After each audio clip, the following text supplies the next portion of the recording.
नमस्कार दोस्तों। आज के वीडियो में हम बात करेंगे मारुति सुजुकी के इस्टेब्लिशमेंट से लेकर अब तक की जर्नी के बारे में। मारुति सुजुकी के फाउंडर मिचियो सुजुकी का जन्म 1887 में जापान के एक छोटे से विलेज में हुआ था। बहुत ही कम एज से ही उनके अंदर एंटरप्रेन्योरियल स्पिरिट थी। अपने टीनेज ईयर में ही उन्होंने एक लूम फैक्ट्री में अप्रेंटिस की, जिससे उन्हें मैन्युफैक्चरिंग प्रोसेस समझने में मदद मिली। इसके बाद 1909 में उन्होंने 22 साल की एज में अपनी पहली कंपनी शुरू की, जिसका नाम था सुजुकी लूम वर्क्स। ये कंपनी सिल्क इंडस्ट्री के लिए लूम मैन्युफैक्चर करती थी और इन लूम की हाई क्वालिटी की वजह से ज़्यादातर सिल्क मैन्युफैक्चरर सुजुकी की तरफ आकर्षित होने लगे। मित्सुयो सुजुकी के इनोवेटिव माइंडसेट की वजह से कंपनी की प्रोग्रेस लगातार बढ़ती जा रही थी, जिसके बाद कंपनी ने cotton spring frames, machine tools और इंजन्स को मैन्युफैक्चर करना शुरू कर दिया। लेकिन 1920 में टेक्सटाइल इंडस्ट्री का डिक्लाइन शुरू हो गया, जिसकी वजह से सुजुकी को अपना फोकस टेक्सटाइल इंडस्ट्री हटाकर ट्रांसपोर्ट व्हीकल पर ले जाना पड़ा। 1937 में सुजुकी कंपनी की हिस्ट्री में एक डिफाइनिंग मोमेंट आया, जब उन्होंने सुजुकी मोटर कॉर्पोरेशन कंपनी की शुरुआत की। इसके बाद भी सुजुकी की मुश्किलें कम नहीं हुई।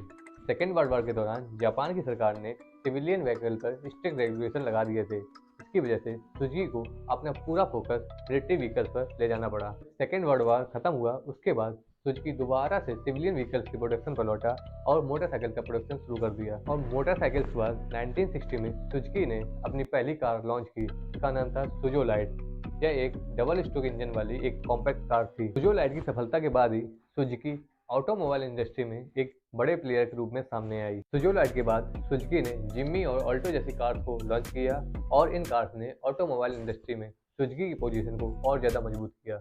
सुजुकी का क्वालिटी और अफोर्डेबिलिटी, यानी उनकी गाड़ियां लोगों की पहुंच में रहें, इसको लेकर जो कमिटमेंट था वो लोगों को बहुत पसंद आ रहा था, जिसकी वजह से सुजुकी ऑटोमोबाइल इंडस्ट्री में बड़े से बड़ा प्लेयर बनती जा रही थी। 1980s में भारत सरकार ने ऑटोमोबाइल इंडस्ट्री की नीड्स को समझा और इसके बाद उन्होंने डोमेस्टिक ऑटोमोबाइल इंडस्ट्री को प्रमोट करना शुरू कर दिया। इसी कड़ी में 1981 में इंदिरा गांधी की लीडरशिप में सुजुकी ने भारत सरकार के साथ एक डील साइन की, जिससे मारुति उद्योग लिमिटेड की शुरुआत हुई। इस डील का मकसद था इंडिया में मैन्युफैक्चर यूनिट को इस्टेब्लिश करना, जिससे कि इंडिया में छोटी कार मैन्युफैक्चर की जा सके। 1982 में सुजुकी ने मारुति उद्योग में 26% स्टेक खरीद लिया और यहीं से भविष्य में मारुति सुजुकी के लॉन्च होने का स्टेज सेट हो गया। दिसंबर 1983 में मारुति सुजुकी की पहली फैक्ट्री गुड़गांव में लगाई गई और इस फैक्ट्री की सारी मशीनरी जापान से इम्पोर्टेड थी।